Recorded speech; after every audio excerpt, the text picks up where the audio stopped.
the start point, the question arises: how do I find freedom, purpose, and happiness in life? Till this question arises, how do I find freedom, purpose, and happiness in life?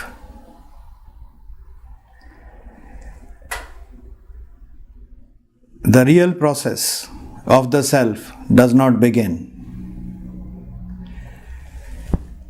In the journey through creation, there are three phases. The self evolves through three phases, three stages. First stage is moving away from the source.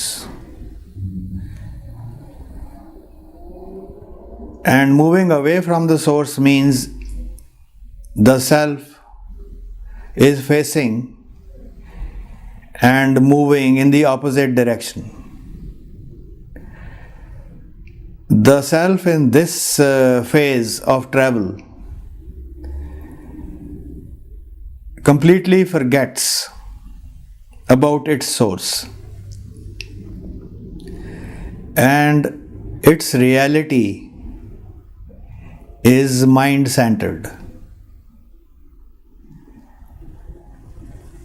So the self grows by growing its knowledge and growing structures in the physical world. And the self at this stage does not accept that there is any reality beyond. The self is only aware of the outer reality.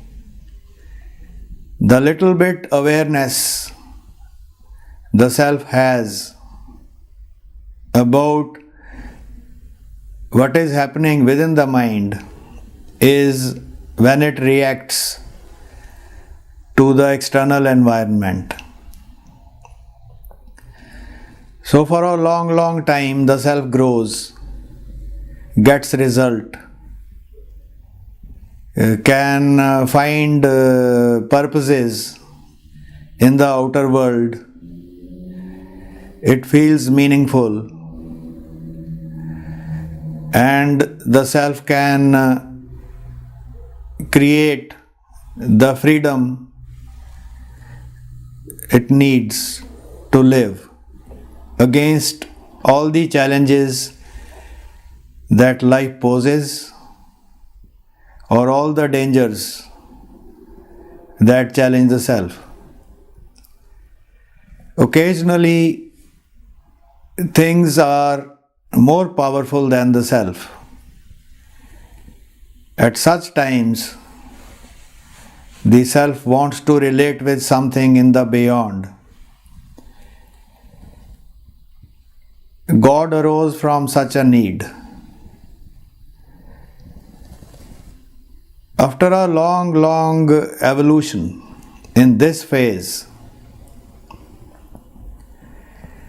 things stop working. The mind becomes overgrown, and like everything finite has to come to an end. When this phase is nearing its end, the self has acquired so much knowledge, created so many structures. Choices and decisions become very hard to make, and the self is no longer feeling happiness in these small purposes it has thus far lived for. So disillusionment is setting in. But there is so much attachment with these inner and outer structures the self has created, from which it draws its identity, that the self is not prepared to shed it. So even if the self is feeling a lack of meaning, a lack of freedom in the structures the self has created, and lack of happiness, the self is not willing to look outside its known reality. Let me give an example of this kind of a thing in life. If you throw a ball up, gravity starts pulling it down the same moment. It goes up a certain distance. First it speeds up, then it starts slowing down because of the pull of gravity. At some point, it reaches its peak height. Then the fall starts and it falls back to the ground. Life is also like this. We leave home, our source, our infinite source, which I call the Supreme, or the Supreme Source, or the Supreme Reality, and we move away from it. We have a consciousness which is centered within the mind, and not even within the mind, it is centered in the structures that we create in the outer world, in the physical world, and we take our identity from what we have created, and from the way we react to changes in the outside world. That's the self. Once this phase is working less and less, and disillusionment is setting in, the self at some point,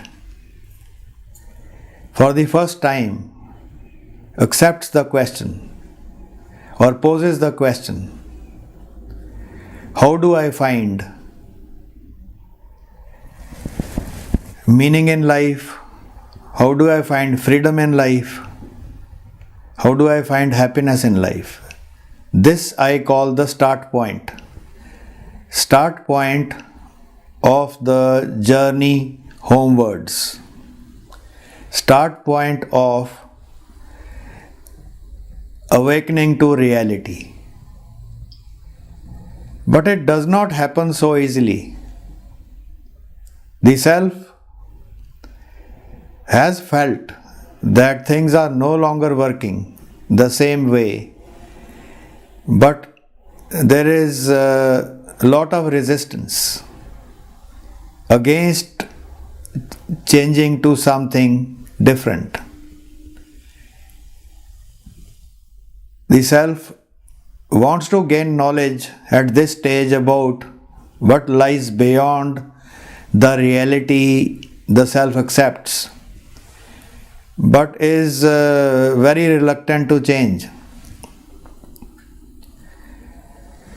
So this point is very important, and it can take several years, decades. And if you believe there are more than one lives, many lives.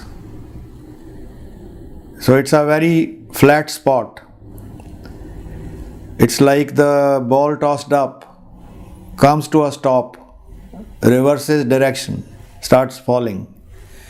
But there it is a point in the travel of the self. It is a long period in which knowledge to free is required, and slowly pain grows in structures that are no longer working.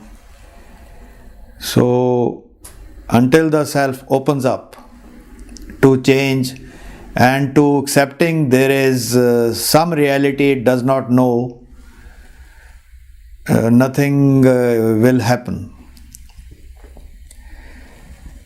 So wait for this point if this point hasn't come.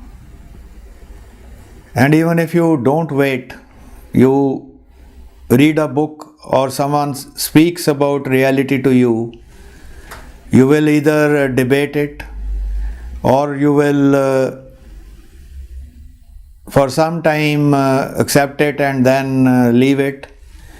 Or even if you accept it little more, you do it very little. You don't do much to change anything or search.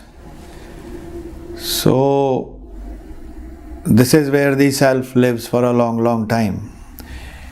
This series is to help those people who have either entered this phase or have lived in this phase for some time, or have come to the point of futility where things are not working and there is no way to answer why all of a sudden things are no longer the same, why life is meaningless, why there is no happiness, and why after becoming more powerful you feel less free.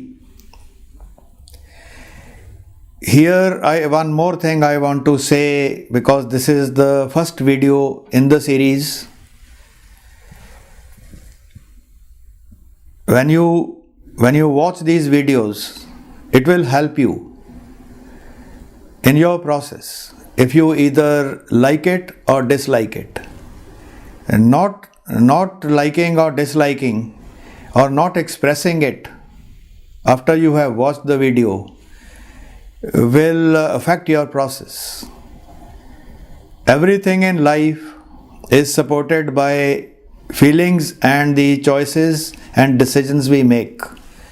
We should never try to be lazy about expressing how we feel about a thing, because later on I am going to talk about the heart, feelings, seeking, and so remember this always.